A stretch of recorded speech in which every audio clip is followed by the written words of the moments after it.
Hielo.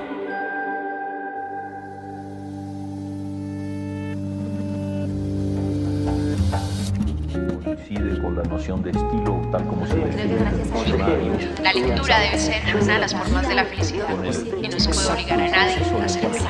Pero no tengo idea de lo que va a suceder después. Entonces un libro debe escribir esa situación. Y digamos que el cuento se escribe así. Que a mí la cosa más importante que me ha pasado en la vida ha sido aprender a leer una pizca de exageración en esa frase.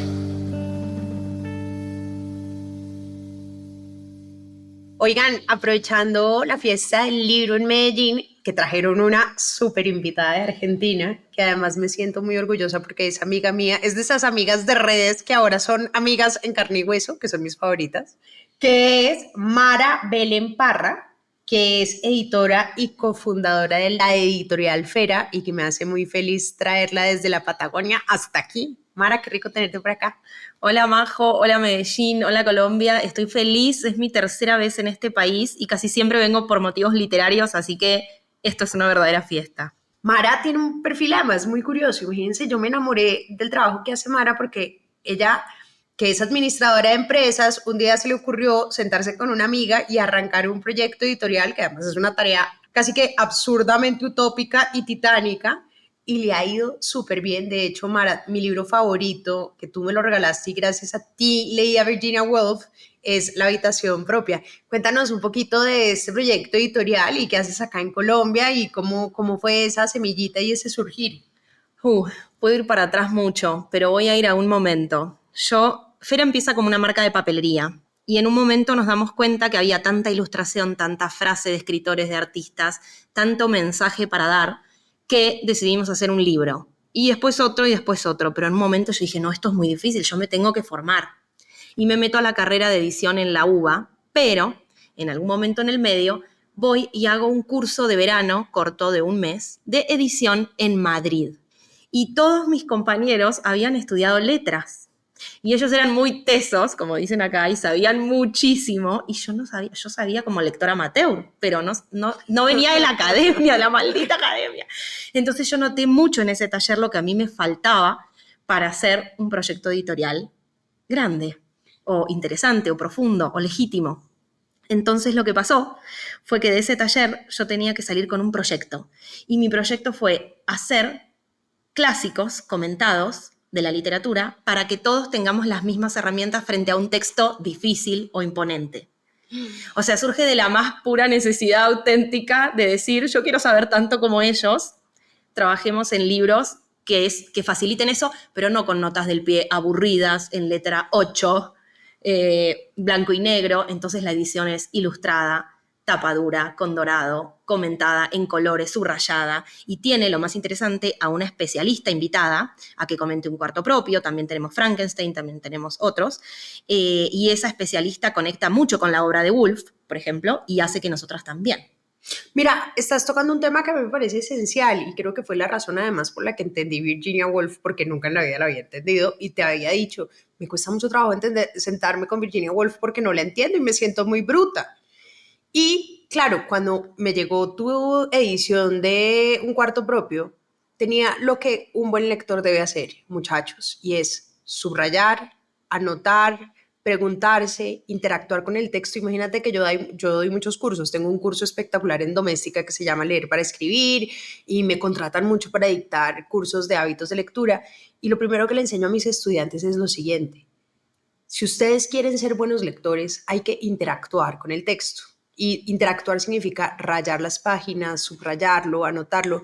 Y la editorial de Mara precisamente tiene eso, chicos y chicas, tiene un libro que, como dice Mara, está anotado. Entonces, hay una frase simbólica que uno la lee y no la entiende y al lado dice, esto está haciendo referencia, me acuerdo mucho de Virginia Woolf, que el nombre ficticio de la universidad se inventa un nombre y al lado hay una anotación que dice, esto es una alusión a Harvard y Oxford, pero Virginia Woolf decidió ponerla así para hacerle un guiño. Pero claro, si uno no es un lector demasiado culto, uno pierde esa lectura cosas y no es capaz de entenderlo. Y me gusta mucho lo de los clásicos porque efectivamente tú sí das unas guías y unas notas de lectura que cualquier lector un poquito más pro pues podría guiarse y entenderlo. Entonces uno termina teniendo es como un acompañante, como si uno leyera un libro con un amigo y el amigo le va diciendo, mira, fíjate que acá está haciendo una alusión, porque hay textos que uno a veces lee y son tan simbológicos y tienen referencias o son tan antiguos que uno no, ahí sí como dicen los chilenos, no la cachai.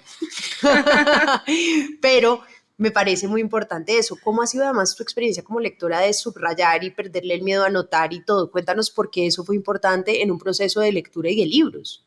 De hecho, es un tira y afloje muy necesario debatir, porque hay gente que no te toca los libros porque los considera sagrados, y mucho menos una edición bonita, Claro. con papel grueso, con tapadura, con dorado. Entonces parece una contradicción que me pidas que marques ese libro. No, márcalo pues, como dicen acá, hay que rayar los libros. Siempre tuve un vínculo muy desenfadado con los libros.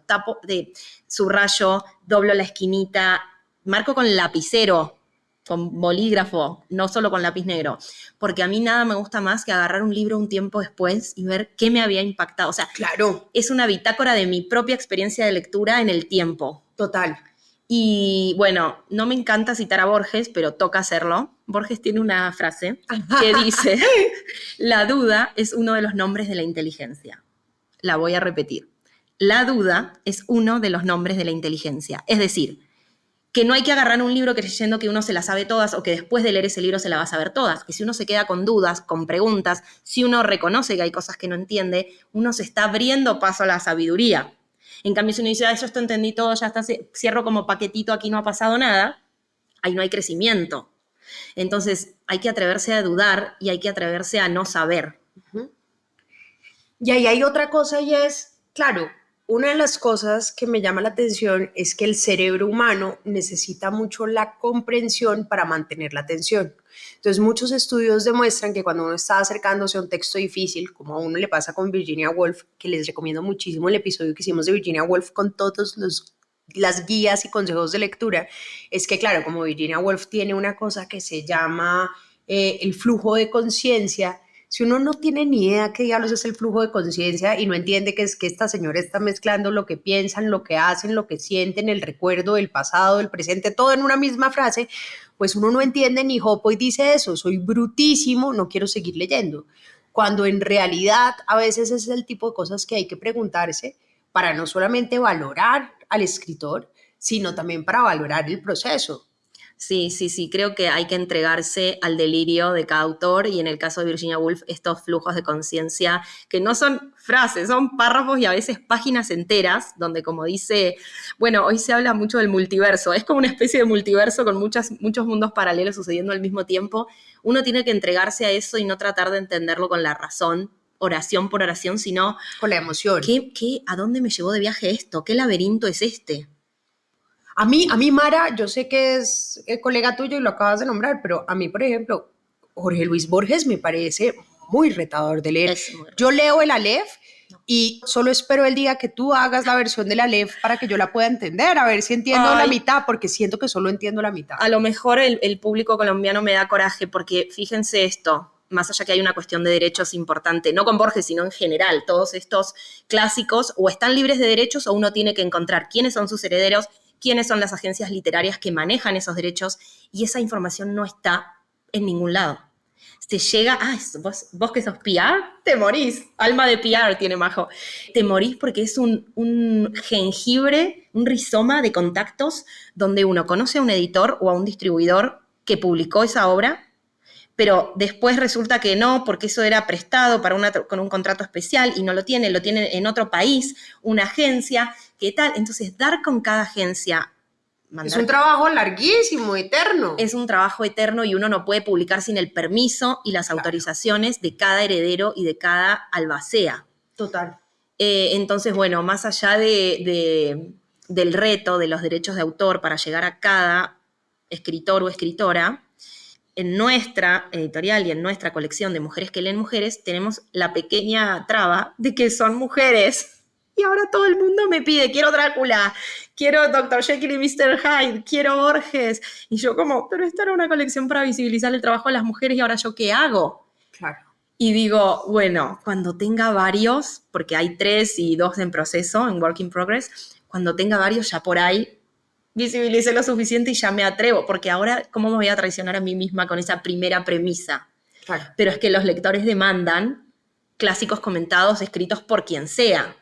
Y yo me muero por hacer uno de Oscar Wilde, por ejemplo. Que sé Me que a vos muero, también te encanta mucho. me encanta. Te lo Oscar dedico a Wilde. ese. Me lo dedicas, eso me parece muy bien. Pues estás mencionando una cosa que también me parece súper importante. Una de las cosas esenciales de la editora presente es que ella busca esa intersección entre literatura, feminismo, esoterismo y obviamente simbolismo. Y es que les voy a decir, nadie sabe del tarot como Mara, nadie sabe de brujas como Mara, nadie sabe de lo oscuro, de lo simbólico, de lo mencionado, porque además hay una relación, Mara, que me gustaría mucho que la exploráramos acá, y es que tiene que ver el lado femenino con el simbolismo y el esoterismo, porque tú mencionas, claro, mi editorial ha sido invocada y creada para visibilizar el trabajo de las mujeres, pero nosotras también tenemos algo muy esotérico detrás. Cuéntanos qué es y por qué ha sido relevante para tu trabajo estas intersecciones. Bueno, a mí bueno, soy de Géminis, eso quizás explica un poco la curiosidad que me mueve, y hay mucha literatura oculta. Hay mucha literatura escrita por mujeres oculta, escrita por disidencias oculta, y una de las misiones, como así como sagitarianas, como de las misiones grandes que uno no es un objetivo, sino como un sentido de vida, es ir encontrando y trayendo al público lector, no solo de Argentina, sino de toda Hispanoamérica, esas joyas literarias o bueno, esas cosas. Y en el camino de encontrar, de velar escritoras ocultas y demás, no sé cómo, me encontré con el tarot. Y ahí yo me fasciné con la idea de arquetipo y la idea de viaje del héroe o de la heroína, que es que uno empieza con la curiosidad, que es la carta del loco, y se tira a la vida, a la aventura, a lo desconocido, y luego empieza a nutrirse, a construir algo, a visibilizar su proyecto, entra en crisis, se pregunta quién soy, para qué, se ve tentado, y uno así va pasando por toda la vida, o por todas las etapas de la vida, y va pasando por todas las etapas del tarot, y ahí me obsesioné con la idea de encontrar mujeres oscuras en la historia que tuvieran resonancia con cada uno de los arquetipos del tarot. Y bueno, de ahí que surgió Magas Ilustradas, Total. Místicas, que es el último libro de tarot de Fera. En fin, de ahí que me haya vuelto fan de Mariana Enríquez, que es como ocultismo, esoterismo, de Lina María Parra Ochoa, acá para los lectores colombianos. De Mónica Ojeda. Bueno, y ahí hay una cosa que es súper importante contarle acá a los lectores, porque creo que a mí también me pasaba que yo tenía prejuicios con el tarot. Y es más, acá en Medellín y en Antioquia y en Colombia todavía consideran que el tarot está muy asociado con el diablo y esas cosas. Cuando en realidad no, el tarot a lo largo de la historia, más que un proceso de adivinación, como dice Mara, ha sido un proceso arquetípico que además usan los psicólogos y usan diferentes formas de conocimiento para que los seres humanos se cuestionen a sí mismos. Entonces, si creen que es adivinación y alguna vez les han leído un tarot y tratan es de leerles el futuro desde la magia, pues están equivocados, amigos. Les pido que nos informemos mejor y nos eduquemos mejor, porque el tarot es lo mejor. Mara está en mi casa, entonces le voy a mostrar mi colección de 8 tarots, que tengo todo tipo de tarots, porque también soy obsesiva con los tarots. va a tocar hacer una lectura. Va a tocar hacer una lectura, no, sin duda. ¿Para qué crees que te traje a mi casa? Bueno, quería que habláramos un poquito también de eso. ¿Cómo articulas lo simbólico con lo literario? Con las lecturas, con el uso personal, con la literatura. Nos estabas contando que ese tema del arquetipo, pero exploremos un poquito más allá cómo lo has vinculado con la literatura. Es que como digo, todo se reduce a que soy de Géminis, entonces puedo conectar todo con todo, y realmente cuando algo me obsesiona solo empiezo a tirar de ese hilito hasta que se conecta, y yo no voy a parar hasta no tener una antología de cuentistas que se llame Esotéricas. No sé quién la va a escribir, no sé quién la va a curar, pero yo sueño con eso. ¿Y cómo ha sido tu exploración con respecto a las mujeres y el esoterismo que has encontrado ya que has analizado a tantas escritoras? Ahorita vamos a hablar de tu libro de las dantescas, pero ¿cómo has encontrado que ha sido el vínculo histórico entre las mujeres, el silencio, el esoterismo y esa diversa forma de tratar de mostrar, visibilizar y encontrar sus derechos? Bueno, es que yo creo que lo oculto y lo oscuro está mucho más relacionado de lo que se cree. Entonces, cuando todas las mujeres a lo largo de la historia no podían votar, no podían administrar sus patrimonios, no podían en algunos lugares tan siquiera acceder a salud o a educación. La primera lucha feminista fue por la educación. Queremos aprender a leer. Sor Juana Inés de la Cruz, o sea, hace 4 siglos. Entonces, te empezás a dar cuenta que, no sé, rezar no está tan lejos de recibir, de canalizar mensajes mediúmnicos, que eso sucede todo como en la soledad de un convento y de una biblioteca personal o de una biblioteca familiar, a la que, por ejemplo, Emily Dickinson accede como en las sombras y escribe en las sombras. Y Emily Dickinson tiene, por ejemplo, un poema dedicado a la brujería. Contá, Necesito leerlo. busquémoslo. La brujería fue colgada en la historia, pero la historia y yo hallamos toda la brujería necesaria a nuestro alrededor cada día. Y esto lo escribe en 1780, 1820, y la mina creció en Massachusetts, donde 150 años antes había sido la masacre de Salem. O sea, la persecución de Salem, completamente viciados por un rumor. La historia de Salem empieza porque dos niñas, la sobrina del reverendo y una colega, tienen como un ataque que no se supo si fue un virus, un ataque de epilepsia, una convulsión, una alergia, y se empiezan a tirar al piso y se revuelcan y se rascan y dicen, les entró el diablo al cuerpo. Uh-huh. Y eso se volvió como un efecto contagio y todos empezaron a sentir, cuando uno se rasca y el otro se rasca y todos se contagian visualmente, y mucha gente empezó a tener como estas conductas raras. ¿Y a quiénes le echaron la culpa? A las mujeres. A las mujeres que trabajaban en las casas, en el servicio doméstico, a las criadas, a las cuidadoras, a las nativas y a las negras. A todas esas mujeres se le echó la culpa de ser quienes habían inducido con hierbas, con medicinas, y todo fue como un efecto contagio que metió a mucha gente en la cárcel, tortura psicológica, tortura física, a mucha gente fue colgada, y eso duró como un rush, o sea, fue como pocos días, pocas semanas, y como a los años, enseguida se dan cuenta que eso fue todo un error, una demencia de los jueces y de las autoridades eclesiásticas de la época, y la reparación histórica llegó, el resarcimiento de las autoridades públicas de que eso había sido un error llegó como a la década, o sea, nada, o sea, fue un error de la humanidad que eso sucediera. En Inglaterra ya se había abolido la creencia de la brujería porque estábamos entrando en el mundo racional y del auge de la ciencia, y uno no puede tener universidades y científicos si cree que las brujas pueden controlar el clima. Porque en 1500 había habido brujas condenadas porque confesaban a haber torcido el clima para que se volteara un barco donde iba el rey. Y a ellas las hacían confesar eso. Hay muchos testimonios de brujas confesando haber volado en escoba, haber conocido al diablo, y si eso físicamente no se puede hacer. Pero tú sabes, bueno, yo no sé si tú sabes, yo soy abogada, y una de las cosas que le enseñan a uno en derecho es que las confesiones, sobre todo en base a torturas, se tuvieron que abolir, porque si a ti te están torturando, tú vas a confesar cualquier cosa. Porque si te están dañando tu cuerpo, te están golpeando, pues tú vas a confesar cualquier cosa, entonces ya no se considera una forma válida de conseguir los temas probatorios. Pero tú dices un tema que a mí me encanta, hay un libro de Gabriel García Márquez que a mí me fascina, no sé si te lo has leído, Mara, que se llama Del amor y otros demonios. Y precisamente la protagonista, que se llama Sierva María de los Ángeles, es la hija de un casi que descendiente español que se casa con una mujer mulata colombiana, y es una hija muy rechazada por sus padres porque le gusta más estar con los negros y con los esclavos de la casa y hace los bailes, y en un momento dado un perro la muerde y el perro parece que tiene rabia. Entonces todos los sacerdotes y los padres empiezan a decir que Sierva María está poseída por el diablo porque tiene comportamientos extraños que no representan su valor social, y la encierran en un convento para exorcizarla. Y obviamente el exorcismo, bueno, lo que pasa es que en el exorcismo el padre se termina enamorando de ella y le manda todos los versos oscuros. Es un libro fantástico de Gabriel García Márquez que habla del amor como una locura, pero también como una herejía.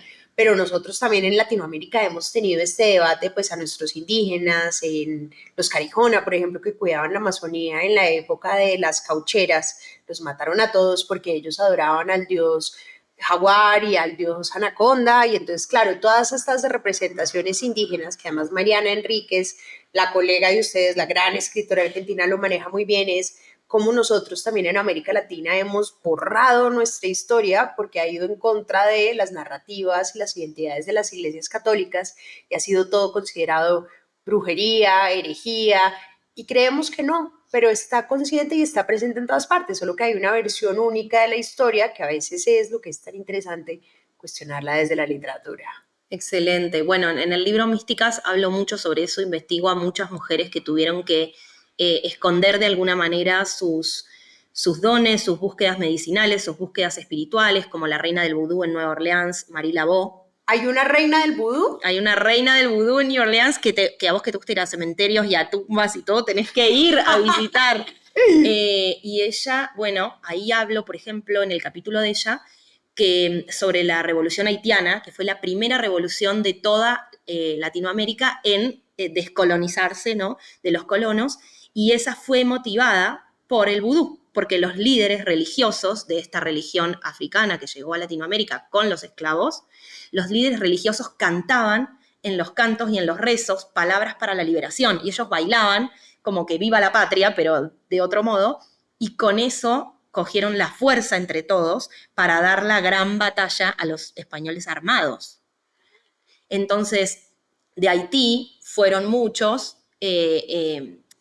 esclavos a trabajar al sur de Estados Unidos, en Nueva Orleans, y Marie Laveau surge de una mezcla de culturas entre lo vudú, lo afro, lo católico, que también estaba muy presente, y ella trabajaba en la peluquería para las mujeres ricas, y resulta que les pedían rituales para saber cómo sacarse de encima al marido, cómo, bueno, y ella les elaboraba rituales y les elaboraba hechizos, bueno, eran hechizos, a ver, que a veces tenían sangre, tenían orina, tenían semen, era bien, a ver, la magia de esa época no era llevar un cuarzo rosa colgado en el cuello, ¿no? Era bien escatológico y esotérico hardcore.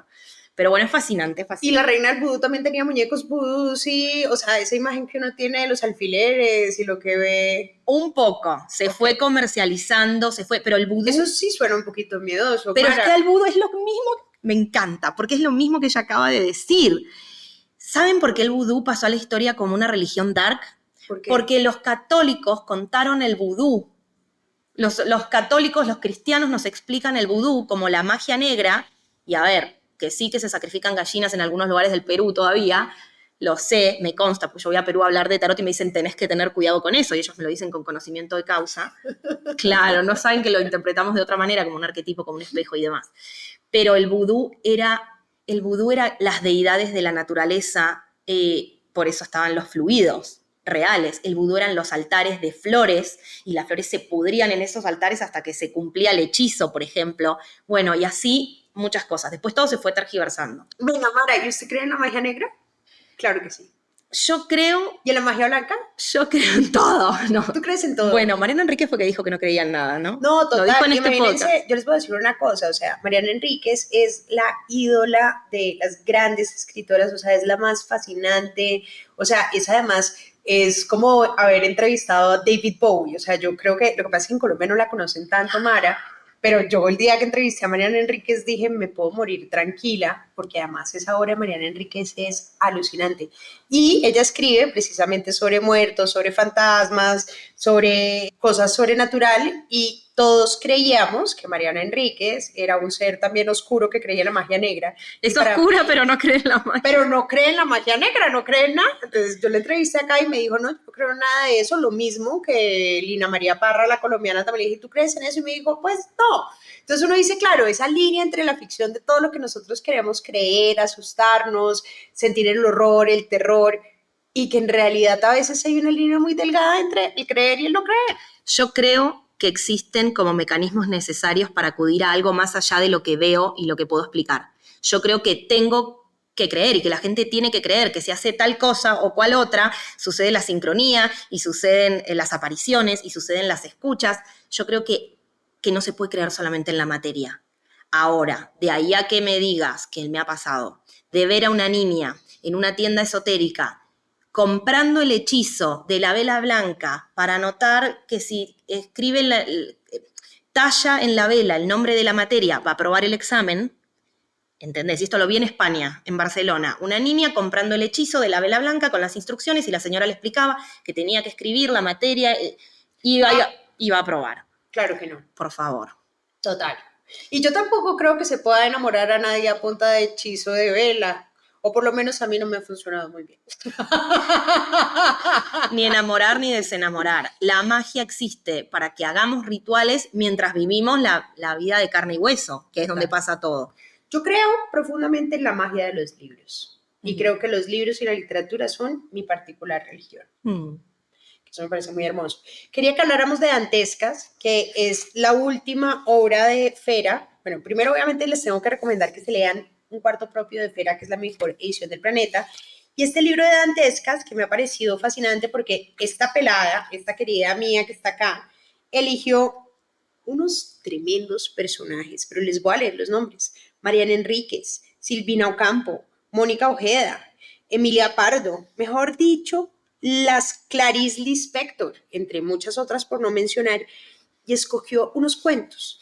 Pero lo que es muy particular de estos cuentos es que son todas mujeres que, como Dante, bajaron a los infiernos.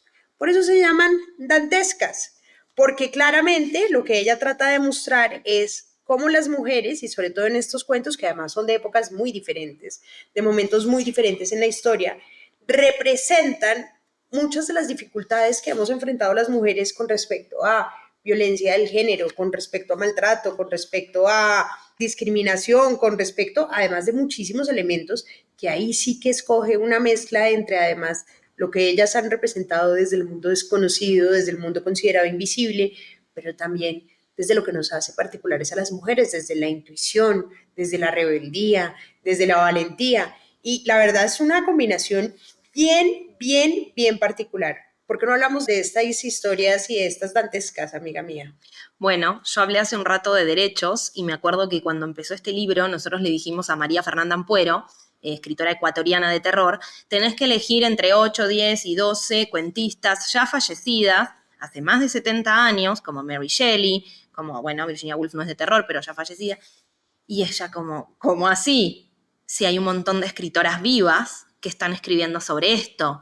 Y es como, pero son clásicos. Bueno, y ella puso en jaque la curaduría de la editorial, el catálogo de la editorial, y nosotros cedimos, nos entregamos a esta odisea de crear una antología de cuentos en donde las vivas dialogan con las muertas y también con las muertas vivas, porque las muertas vivas son las que murieron, pero no hace tanto tiempo, entonces su obra resuena, como Clarice Lispector, mucho entre nosotras. Entonces María Fernanda Ampuero nos desafió y nos invitó a incluir todas escritoras hispanoamericanas. Hay una brasileña, hay una española joven, hay argentina, ecuatoriana, en fin, de, como dice Majo, de todos lugares y de todas las épocas, a escribir sobre terror y a finalmente darnos cuenta de que seguimos teniendo los mismos problemas que hace 250 años. Hay una cosa que me llama mucho la atención de todas formas y es esa capacidad que tiene la ficción de mostrar cosas que si uno los dice de manera literal no tiene el mismo impacto. ¿Cómo usan la ficción acá las cuentistas?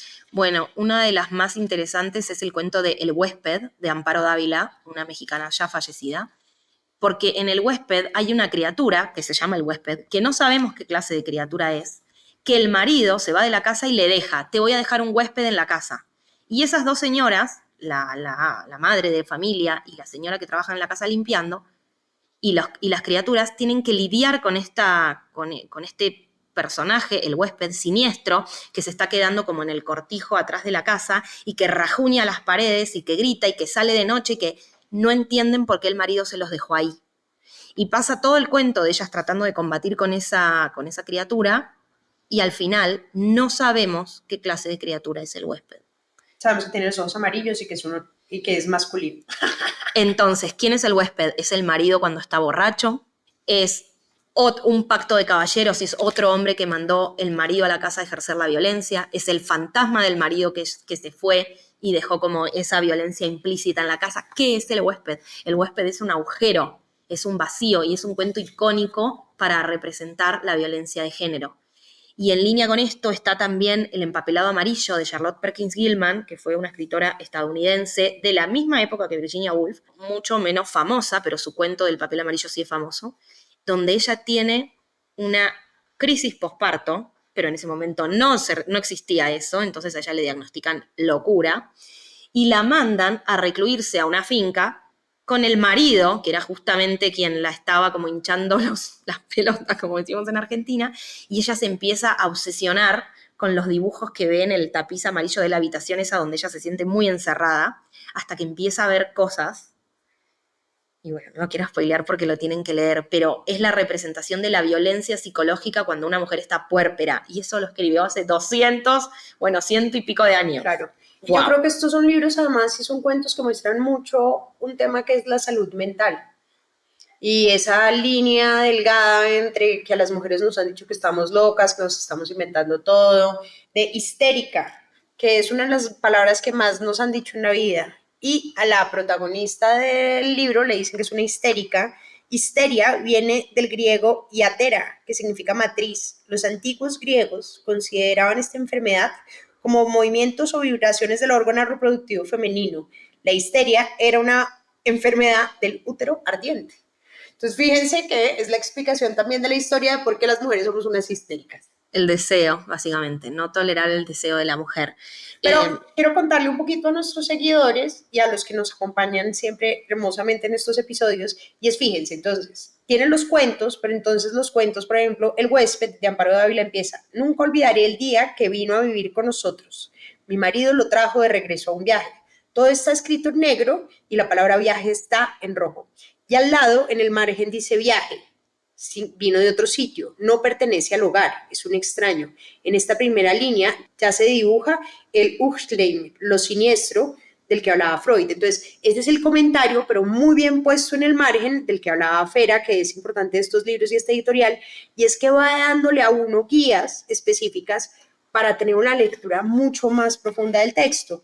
Y así aparece en todas partes. Entonces, cuando menciona marido, marido está en rojo. Entonces dice, fíjense que el marido, cuando invita a la imposición, es una imposición del marido. Y entonces también hace preguntas al texto. Una criatura de la noche, es una criatura de la noche. Entonces, entre paréntesis, un vampiro. Entonces, son las preguntas, que a mí me gusta mucho porque son como las preguntas que un lector inteligente y cuestionador y curioso le haría al texto, y también le va enseñando a uno a ser un mejor lector y a ser un lector pues mucho más interactivo. Y una cosa que es muy inteligente, Mara, y me gusta mucho, es este libro cierra, o este cuento cierra con una pregunta abierta y uno finalmente nunca sabe qué era. Y dice, el hecho de que quede abierto es a propósito. Y uno dice, porque si no, no hubiera entendido el cuento. Es a propósito porque uno con sus propias experiencias llena eso. Claro. Llena qué es esa violencia que me dejaron en mi casa. Es mi padre que se fue, es el padre que no tuve, es el amigo de mi padre. O entra en el fantástico y se entrega y dice, vino una criatura extraña, sospechosa y extraterrestre a habitar la casa, ¿no? Porque siempre, digamos, que también se puede habilitar la lectura fantástica, que es me entrego al género.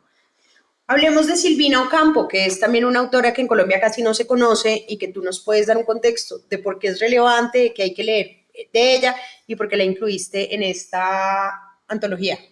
Bueno, para conocer a Silvina Ocampo, para mí la mejor recomendación es la biografía novelada o literaria que Mariana Enríquez escribió sobre Silvina Ocampo, que se llama La hermana menor.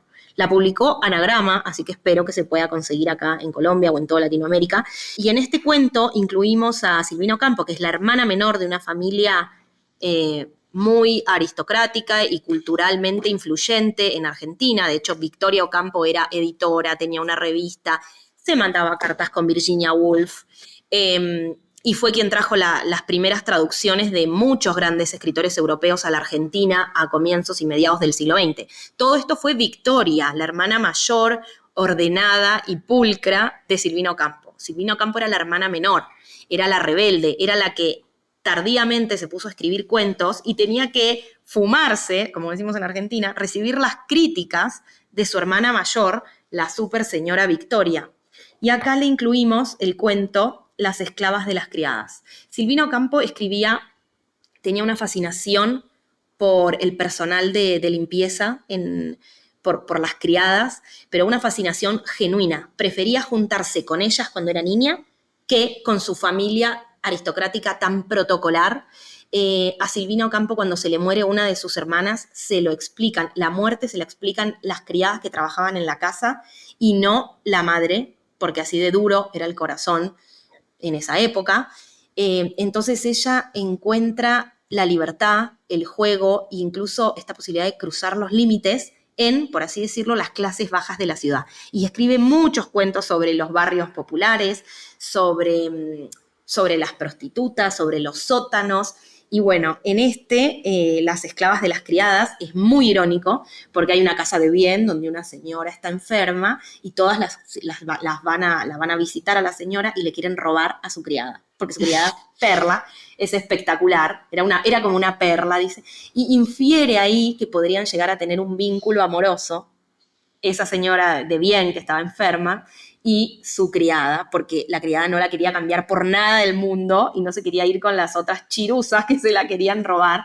Bueno, es como... ¿Y qué es una chirusa? Una chirusa, muy groncha, una... No, esa palabra tampoco. Malparida. Ah, Las malparidas que se la querían llevar. Y muestra así como los vicios de la aristocracia en diálogo con el resto de la sociedad. Es muy irónica y... Bueno, ustedes dirán, ¿y dónde está el terror? Bueno, el terror está. Ustedes tienen que leer el cuento porque todo el tiempo está el halo de muerte. Acá alguien va a matar a alguien. Acá alguien va a matar. Eso está en el clima, en el humo del cuento. No es terror explícito. Silvina Ocampo no era como también amante de autores y autoras. Sí. ¿De quién era el amante? Cuéntanos chisme. Bueno, Alejandra Pizarnik tiene unas cartas muy en su diario. Comprometedoras. Llamo a Sil y Sil me dice, y Adolfito no entiende. Se habla mucho de si ese vínculo, bueno, tenés que leerla porque esto es chisme literario puro. La biografía que Mariana Enríquez escribió de ella no termina de confirmar nunca, porque deja el enigma, es tan valiosa, si ella era bisexual, heterosexual o qué hacía, pero mucha gente comenta, y hay testimonios literarios por todos lados, de que a ella recibía, bueno, se tentaba, o yo qué sé, recibía a todos con cariño, o realmente fascinaba a otras personas, y muchas mujeres también se enamoraron de ella. Sí, y cuando uno lee su literatura y quiere pensar que uno escribe sobre sus experiencias, uno se entrega a esa idea. Hay una cosa que me fascina de la literatura, que son esos chismes literarios, porque la verdad es que el gran motor de la creación es el deseo y es el amor. Entonces, todos los poemas que le escribió Julio Cortázar, se los escribió a Cristina Peri Rossi, que era súper gay y que obviamente nunca le correspondió, pero Julio Cortázar estaba súper enamorado y le escribió las cosas más hermosas. Ida Vitale le escribió muchísimo a Juan Carlos Onetti toda su poesía. Y Eda Vilariño escribió toda su poesía de desamor también. Claro, y es todo como el amor y el desamor, pero es muy curioso que sean como esta mezcla de dos escritores que su amor y su vínculo, por eso nos fascinan estos chismes, están totalmente lidiados por el haber sentido algo por alguien. Y es como esas cartas que dicen, pues a uno el sentimiento se le va, pero por lo menos escribió algo porque dejó algo ese amor, ¿no? Sí, estos diarios y cartas de Pizarnik que dicen Silvet o Silvet, y a veces pone S para no develar que no se podía. Sí, es maravillosa la historia de los chismes literarios. La historia de los chismes literarios es la historia de un país, ¿sabes? Óyeme, y otra pregunta que te iba a hacer era que nos contaras también un poquito sobre esta Clarice Lispector, que es esta brasilera también muy particular. ¿Por qué la escogiste? Cuéntanos de ella, que también es uno de los, pues como la llama también nuestro amigo de Los Infelices, una gran infeliz, porque también tuvo sus temas muy complejos emocionales. Sí, y también de corresponderse con una clase, con el trabajo de su marido, con la crianza y con el trabajo de la labor literaria. Clarice Lispector se levantaba a las 5 de la mañana para escribir antes de que sus hijos le pidieran y su marido le pidieran el desayuno, o tuviera que ella hacerlo porque era lo que tocaba en la época. ¿Cómo llega Clarice Lispector a esta antología? Creo que llega primero Verena Cavalcante, que es la brasileña contemporánea, que ella sí que escribe de terror que agarrate los pantalones. Su cuento se llama Transmutación y es sobre violencia infantil. Y eso es un cuento que, fíjate vos que te gustan los comentarios al margen, casi no tiene. Porque ese cuento es tan crudo que no hay nada que explicar. produce como un vacío y es fascinante que Ampuero no haya logrado como comentarlo prácticamente. Entonces aparece la brasileña contemporánea y dice, ya, hay que hablar de la gran escritora brasileña, Clarice Lispector. Y le pedimos a Verena Cavalcante, yo leí a Clarice Lispector en el club de lectura que organizo en Buenos Aires, pero le pedimos a Verena que nos dijera cuál era el cuento de Clarice que más miedo le daba. Y así llegamos a La mujer más pequeña del mundo, que es un miedo antropológico, o sea, no es un cuento de terror clásico, es un cuento en donde un investigador descubre a la mujer más pequeña del mundo, que era como una mujer simio, y cómo se muestra como esta cosa de la dominación de la raza, el no respeto hacia la otra especie, porque eso es noticia en Brasil y todas las familias burguesas, cuenta el cuento, empiezan como a cosificar a la mujer más pequeña del mundo, que era como esta criatura que habían encontrado en África. Entonces es siniestro pensar que eso hicieron en Latinoamérica cuando vinieron y que eso reproducimos muchas veces hacia otras culturas, hacia otros grupos sociales, hacia las minorías. Yo qué sé, ese cuento está muy vivo. Oye, y una pregunta es, claro, todos estos son cuentos de horror, pero en realidad el horror y el terror pues no hacen parte como del estereotipo necesariamente que tenemos todos de los vampiros y los monstruos y las cabezas, sino que esto es una mezcla de horror y terror. ¿Qué escogiste en el marco de esta categoría de horror y terror? ¿Qué se entiende por horror y terror en América Latina y sobre todo con respecto a las mujeres? Excelente. Bueno, me parece que María Fernanda Ampuero trabaja muy bien esto en el prólogo. Hay cuentos, como vos bien decís, esto no es folk horror, esto no es Stephen King.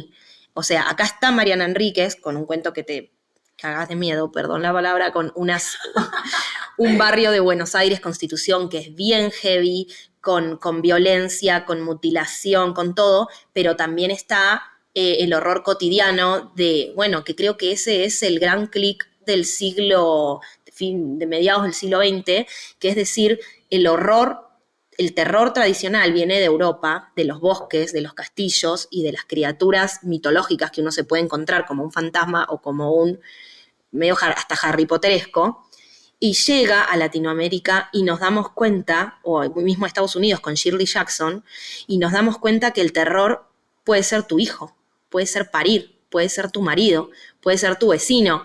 El terror es también la salud mental. Y todo eso, el terror es lo urbano, no poder transitar el terror es habitar el cuerpo, que odies tu cuerpo. Entonces, todo eso es el terror y así lo aborda María Fernanda Ampuero, que es la curadora de la antología y es quien escogió o dio el visto bueno al final de todos esta composición de cuentos y nos muestran como este crisol. ¿Cuál es para ti en este momento la escritora argentina más relevante que vale la pena leer y que esté sonando mucho en tu país? Bueno, espero decir algo muy cliché y que ya la hayan leído todos, pero una escritora imperdible y que tiene que durar 1000 siglos es Samantha Schweblin. Samantha Schweblin... Es horror también. Es horror. A mí me encantan sus cuentos. Obviamente también leí sus novelas. Trabaja un poco más el terror explícito en las novelas, pero tiene muchos cuentos extraños donde uno no tiene un miedo así como con Mariana Enríquez, pero esos enigmas, cómo genera clima y anticlima. Es que tiene uno que se llama, el libro se llama 7 casas vacías, y el cuento es de una mina que va a un country, ¿cómo se dice acá? Como un barrio cerrado de casas, de mansiones espectaculares, y se mete en ese barrio a ver las casas porque le encantaba a ella y a su mamá ver las casas de las revistas y las casas espectaculares. Y en una dice, esta casa me encanta, y empieza como a tener problemas con el carro y no puede salir, y termina como embarradísima, chocando el frente de la casa, las dueñas de casa salen, y ella como una loca se mete en esa casa porque ella quiere conocer esa casa, habitar esa casa, y no la pueden sacar, la amenazan con llamar a la policía y demás. Bueno, no quiero spoilar el cuento, pero cómo me vinculo con con lo que no tengo, por qué toda la ciudad no me pertenece, por qué yo vivo en una casa que no es esta casa y se roba un objeto de esa casa que tenía un valor sentimental para esa familia rica y la van a buscar a su barrio pobre y le dicen dame la azucarera que era de mi madre y ella como la había enterrado. Bueno, es una locura. Y Samantha Schweblin es como, bueno, acaba de publicar El Buen Mal con Random, librazo también, así que les entrego ahí a Samantha. Espectacular, no, Mara, mil gracias. Yo creo que ya por hoy sobre literatura lo vamos a dejar así porque vamos a pasar a una lectura íntima de cartas del tarot. Y gracias no por apta haber para el venido. podcast. No apta para el podcast, pero sí para nuestro futuro o presente. Muchas gracias.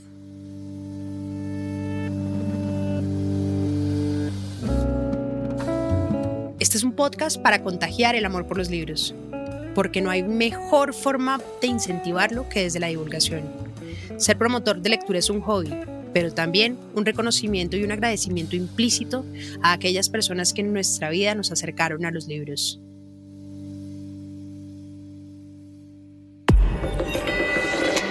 Hielo.